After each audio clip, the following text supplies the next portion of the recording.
What's up with the squad? Back with another video. Y'all seen the title was going down. Make sure you hit the like button, hit that subscribe button for me, please. Y'all see it in the title. Got here, Walz track record. A lot about his military service. I'm sure many of y'all seen that. This is back in, him running as Kamala's VP. It says here, allowed a $1 billion money heist, and that took place in Minnesota. Publicly announced that he woke up wishing that President Trump had passed away. Had a DUI, honeymooned in China. I'm telling y'all, it's definitely crazy stuff. Definitely crazy stuff.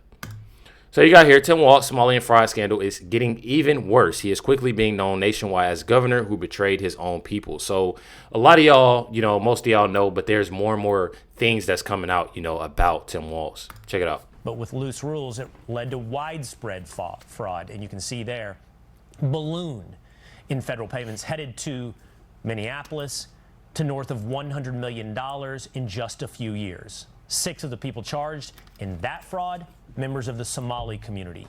And then perhaps the most egregious and offensive of all, the autism scam, where a woman in the Somali community has been accused of recruiting children for therapy that they did not need, driving a surge in Medicaid claims. Look at the screen, look at the numbers, look at the explosion of federal dollars on the backs of fake autism. Now, the Times points out all this raises broader questions about the sustainability of Minnesota's not Somalian, but Scandinavian modeled system. That's a robust safety net bankrolled by high taxes. Now, that system created an environment that drew immigrants to the state over many decades, including tens of thousands of Somali refugees after their country descended into civil war in the 1990s. Did Governor Tim Walz have any idea what was happening in his state? Definitely. Do you take responsibility for failing to stop this fraud in your state? Well, certainly I take responsibility for putting people in jail. Governors don't get to just talk theoretically. We have to solve problems. And I will note, it's not just Somalis. Minnesota is a generous state. Minnesota is a prosperous state, a well-run state. We're AAA bond rated, but that attracts criminals. Those people are going to jail. We're doing everything we can to demonize an entire community on the actions of a few. It's lazy. An embarrassment of an appearance on television on the heels of an embarrassment. And I'm actually tired of people constantly saying just based off of a few people doing something, that means, let me tell y'all something. I don't care how anybody slice it. Most of what we see needs to be some type of change. I watched a video and seen myself that there's literally individuals that are starting a gang war in the apartments building that they're staying in. So I don't care how they slice it. It needs to be a full cleanup. It definitely needs to be a full cleanup. You literally have here, as Minnesota government workers blame Tim Walz for massive fraud allegations against the Somali community. A group of more than 480 Minnesota Department of Human Services employees is publicly accusing Governor Tim Walz of being 100% responsible for massive fraud. And state-run social service program alleging that he ignored repeated warnings and retaliated against whistleblowers. It says here the claim center of several fraud schemes fitting our future scandal, where federal prosecutors have charged 78 defendants, many from Minnesota Somali community, with allegedly stealing over $250 million in federal funds intended to feed children during, the pandemic. Definitely sickening, y'all. I'll tell you that. Check it out.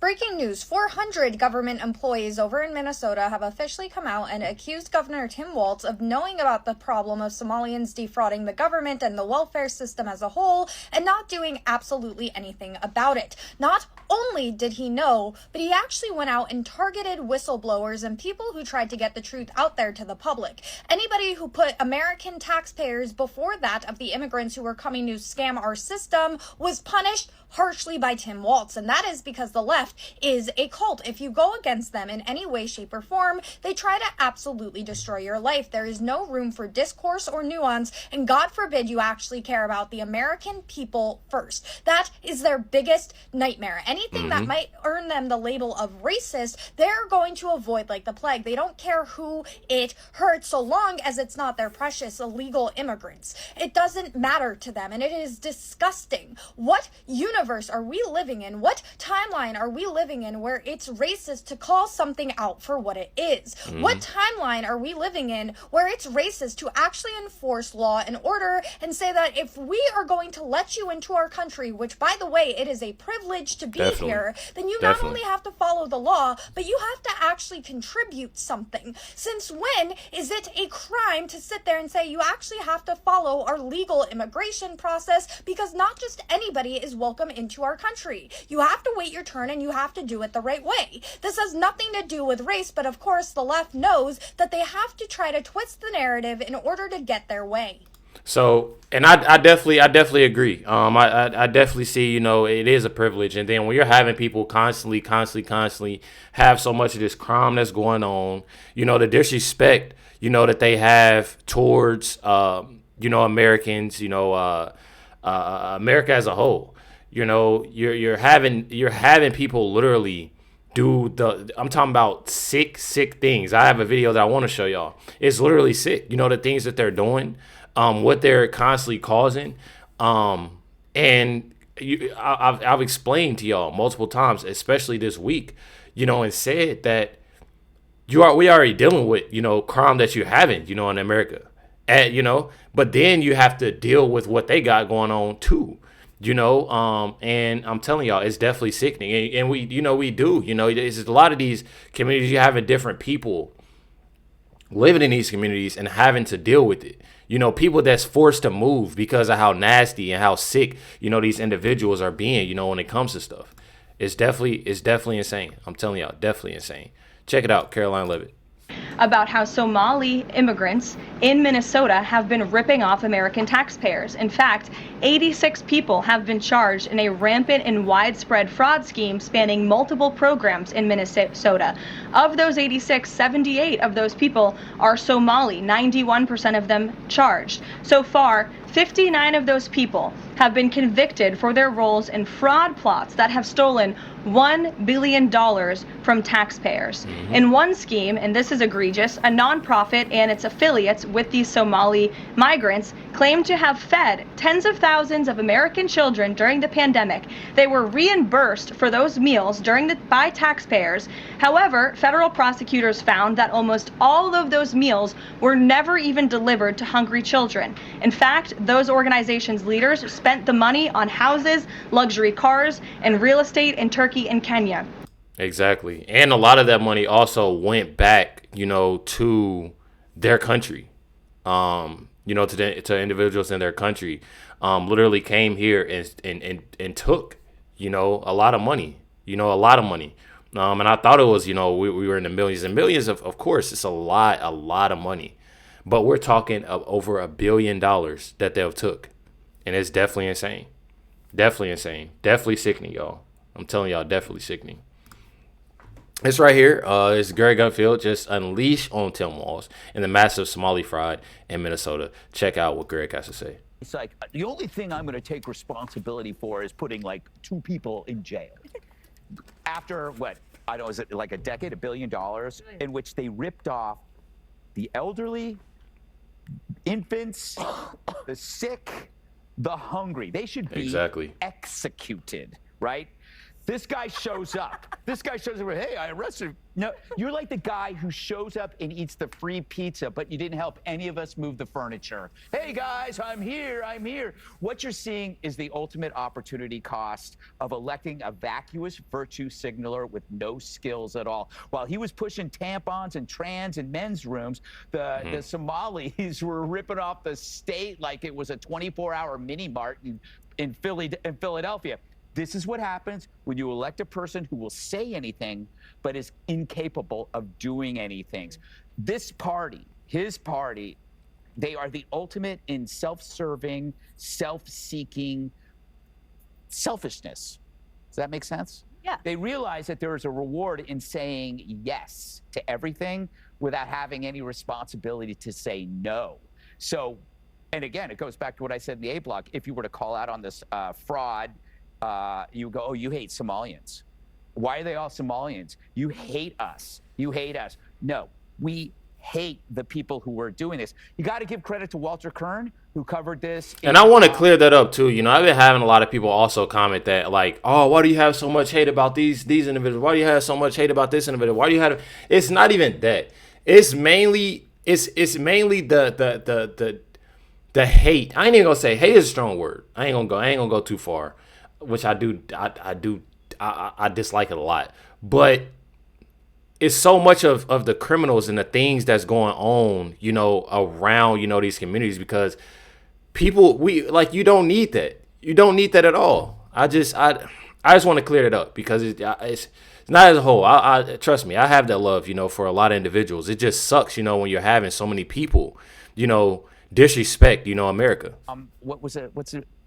County Highway. And Chris Rufo, this is back in 2023, who then really circulated it into the media, or else the New York Times never would have written about this.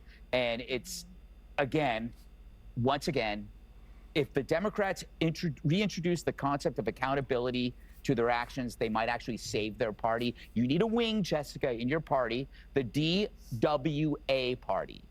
Democrats with accountability, because there is none.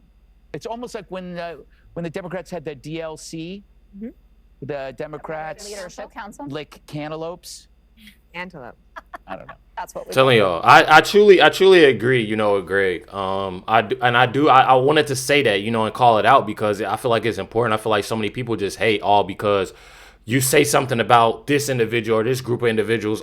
You just hate us. You just hate. It's not even that. It's a simple fact of the people that are constantly spreading out so much hate towards people, bro. Like, I find it completely insane. You have that hate. You have people. Like I said, I'm gonna show y'all a video. You have people doing sick things. You have people that's constantly taking, like, we're talking $1 billion, y'all. $1 billion.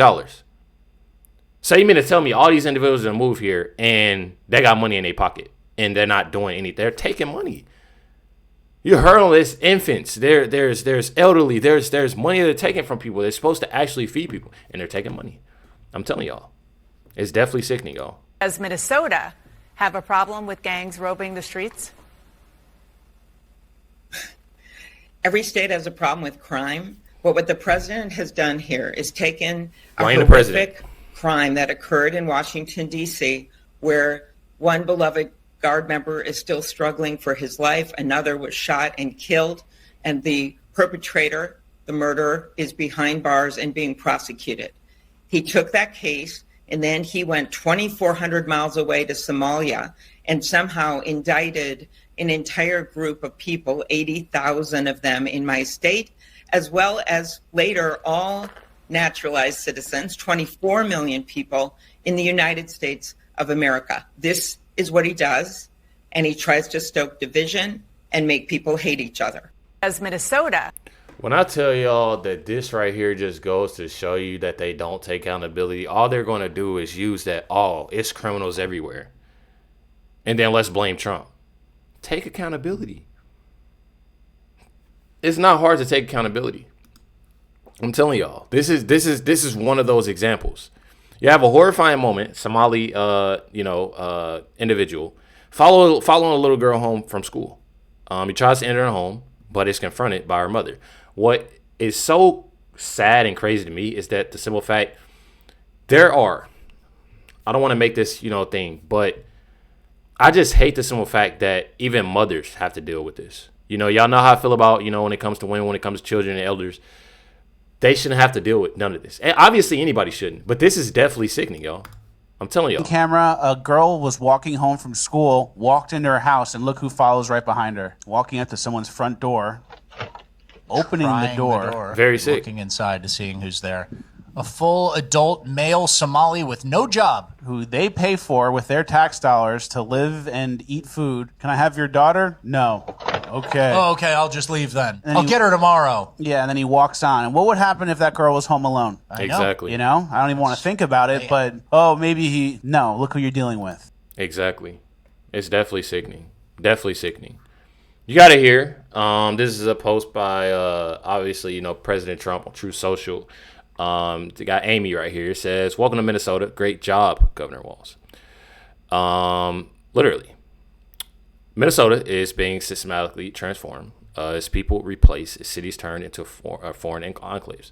Its future rewritten by mass migration and soaring immigrant birth rates, all by design. 130,000 new arrivals last year. Tens of thousands from Somalia, Ethiopia, and Mexico. Migrant birth rates soaring while native Minnesotans flee. Crime, welfare abuse, and Islamic influence exploding. Minneapolis already holds the largest Somali population in the U.S. I'm telling y'all, it is definitely sickening, and they need to do something about it. Not only the Somali community, but Ilhan Omar, as well as Tim Walz. Any comments on this, make sure y'all comment down below. I definitely will try my best to comment back. I usually do when a video is first posted. But much love to everybody. Thank y'all for everything. Catch y'all next one.